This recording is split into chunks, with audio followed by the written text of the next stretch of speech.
한국배드민턴협회가 발칵 뒤집혔습니다. 장미란 차관이 대한배드민턴협회의 장부를 들춰보는 순간 감춰져 있던 비리와 충격적인 사건들이 속속 드러나기 시작했습니다.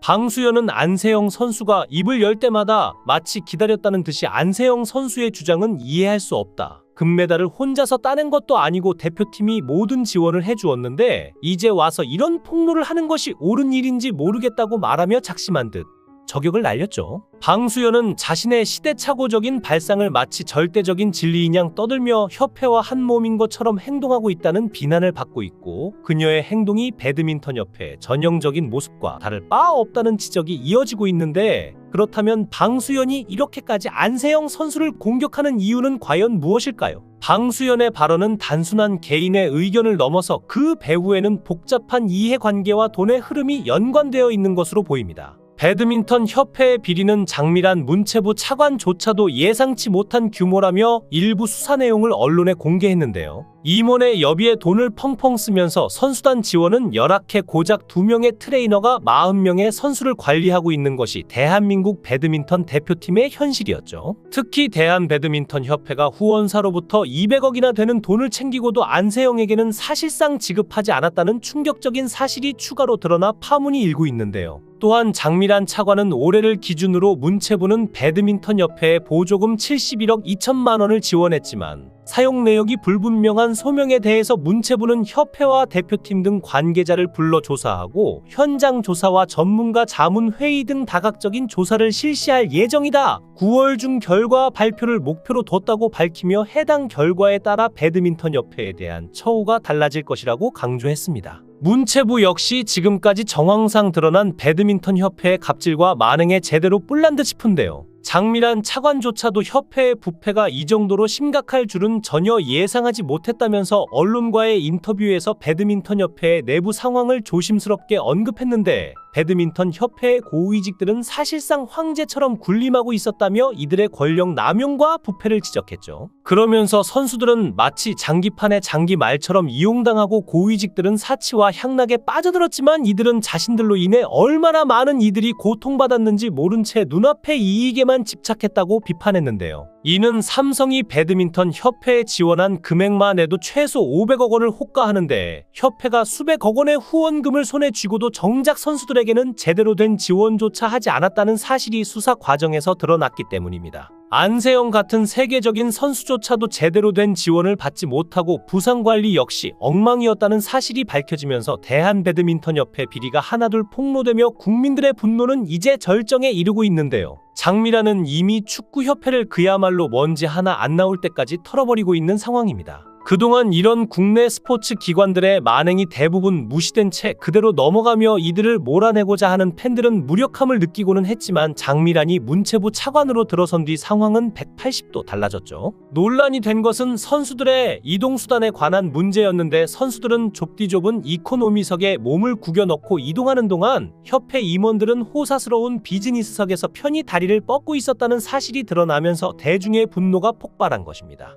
이 소식을 접한 팬들은 즉각 박항서 매직을 언급했는데, 박항서 감독이라면 이런 상황에서 과연 어떻게 행동했을까요? 그는 부상당한 선수를 위해 자신의 비즈니스석을 양보했다는 일화로 유명합니다. 자식 허리가 아파 죽겠는데 부모가 어떻게 편히 앉아 있을 수 있겠느냐는 그의 말은 단순한 겸양이 아닌 진정 선수들을 가족처럼 아끼고 생각하는 마음에서 나왔다는 게 느껴지는데, 그가 감독이라는 직함을 넘어 선수들에게 있어 진정한 아버지 같은 존재로 여겨지는 이유입니다. 반면 우리나라 스포츠 기관들의 현실은 참담하기만 한데, 선수들은 팀의 주역이 아니라 그저 기계처럼 이용만 당하는 건가라는 의문을 던지게 하는 지금의 상황에서 팬들의 실망과 분노는 더욱 커져가고 있습니다. 오히려 항상 불미스러운 소문만이 들려오고 있는 우리나라 스포츠계에 웃지 못할 이야기는 한둘이 아니지만, 농구대표팀의 사례는 그 중에서도 꽤 황당한 일화로 꼽히는데요. 아시아 선수권 대회 출전 당시 농구협회는 키 2m가 넘는 선수들의 신장을 서류에 199cm로 기재했다는 것입니다. 이게 왜 문제냐고요? 비즈니스석 제공 규정을 교묘히 피해 선수들을 이코노미석에 태우기 위한 꼼수였던 건데요. 1cm를 줄여 예산을 절감하겠다는 협회의 전략은 돈 몇 푼 아끼려고 선수들을 그 좁은 좌석에 우겨넣는 발상에서 시작되었는데, 그들에게는 선수들의 피로와 컨디션 관리보다 절약이라는 명분이 더 중요한 가치였던 겁니다.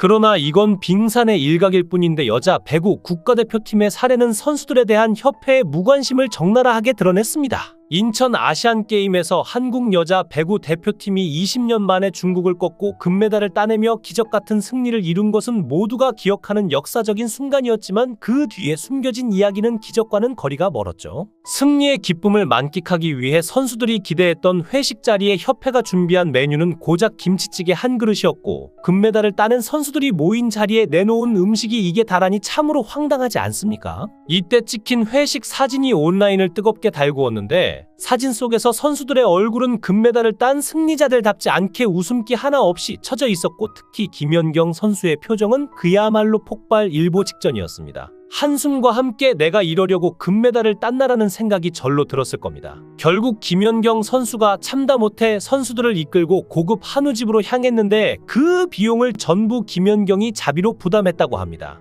우리가 금메달을 따고 얻은 게 겨우 김치찌개냐는 생각에 그녀는 이대로 끝낼 수 없었던 것이죠. 김연경의 이런 행동은 단지 한 끼 식사 이상의 의미를 담고 있는데, 그것은 선수들이 흘린 땀과 노력에 대한 최소한의 예우를 요구하는 것이었습니다. 이런 열악한 환경 속에서도 우리 선수들은 여전히 올림픽 무대를 향해 노력했는데요. 안세영 선수는 지난 7년간 오직 파리 올림픽만을 목표로 달려왔고 파리에서 아름답게 마무리 짓겠습니다. 이 한마디에 그녀의 결의와 간절함이 담겨 있었죠. 사실 안세영 선수는 초등학교 1학년 때부터 훈련 일지에 나는 빛날 거야 라는 말을 적어왔다고 하는데, 항상 시상대에서는 자신을 상상하며 기뻐하는 그 마음이 얼마나 순수하면서도 강렬했을까요? 그녀는 늘 세계 무대에서 최고가 될 자신감으로 가득 차 있었습니다. 지난해 아시안게임에서 큰 부상을 입은 안세영은 귀국 직후 검진을 받았고 2주간 절대 안정이 필요하며 완치까지는 한 달 이상 걸린다는 진단을 받았죠. 이에 따라 소속팀 삼성생명으로 돌아가 재활을 시작하려 했지만 이때부터 상황이 꼬이기 시작했습니다. 선수촌으로 복귀한 뒤 대표팀은 소속팀에서의 재활이 효과가 없어 보인다는 이유로 선수촌 내에서 재활을 강요했고, 안세영 선수의 의견은 그들에게 중요하지 않았죠. 마치 너의 몸은 이제 우리의 것이라는 듯이 협회는 그녀가 어디서 재활할지조차 강제로 결정해버렸고, 더 충격적인 것은 작년 11월 이후 안세영 선수는 소속팀으로 돌아가지 못하고 있다는 점입니다.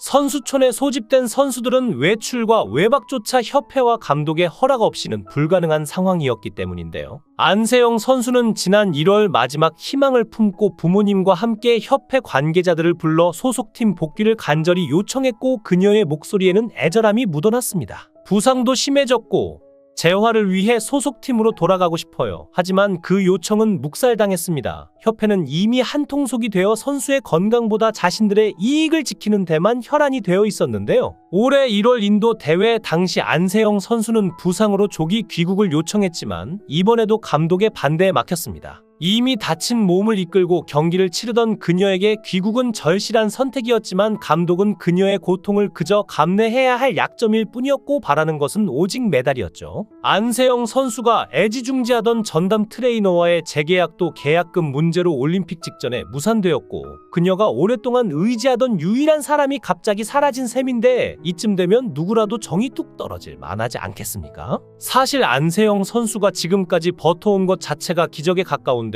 그녀는 지난해 광저우 아시안게임 배드민턴 여자 단식 결승전에서 무릎 힘줄이 찢어지는 부상을 딛고 금메달을 목에 걸었습니다. 경기 후 그녀는 솔직히 게임이 어떻게 끝났는지도 기억이 안 나요. 그냥 아무 생각 없이 정신만 바짝 차리자고 뛰었어요라고 말했는데, 경기 중 무릎에서 딱 소리가 나면서 뼈가 어긋난 듯한 느낌을 받았지만 안세영은 이를 악물고 끝까지 경기를 마쳤죠. 이제 몸의 한계는 물론 마음마저도 지칠 대로 지쳐버린 상태에서 인터뷰 도중 참아왔던 고통이 한꺼번에 밀려왔는데, 중국 기자와의 인터뷰 중 그녀의 얼굴은 서서히 일그러지더니 결국 심각한 통증을 이기지 못하고 그 자리에서 주저앉고 말았습니다. 인터뷰는 중단되었고 그 순간 안세영은 마치 모든 감정이 터져버린 것처럼 눈물을 삼켰는데, 그녀가 그토록 참아왔던 고통이 드러난 장면이었죠. 그런데 동네 동호회에서 권력을 잡은 김택규 협회장이 2021년 인기투표로 대한배드민턴협회 회장이 되었다는 사실이 밝혀지며 이 사건은 더욱 파문을 일으켰는데, 그는 그저 취미 삼아 배드민턴을 즐기던 동네 사람들을 모아 권력을 구축했고 그 결과 한국 배드민턴은 점차 무너져 내리고 있었습니다. 제대로 된 운영 하나 없이 자기들끼리 주먹구구식으로 협회를 운영하며 한국 스포츠계를 위기에 빠뜨리고 있다는 비판이 쏟아졌는데요. 대한배드민턴협회는 68개 체육단체 중 가장 많은 후원금을 받고 있으며 동호인만 100만 명, 취미로 즐기는 인구까지 포함하면 300만 명에 달합니다. 배드민턴 용품 사업은 황금알을 낳는 거위와도 같은 존재인데 그 돈은 과연 어디로 사라졌을까요? 이 상황을 두고 장미란 문화체육관광부 차관은 더 이상 금메달 하나로 모든 문제를 덮어버릴 수는 없다며 강한 의지를 내비쳤습니다. 과거 운동선수로서 직접 경험한 체육계의 문제를 누구보다 잘 알고 있는 그녀는 이번 배드민턴협회 사건에 대해 강력한 대응을 예고했습니다.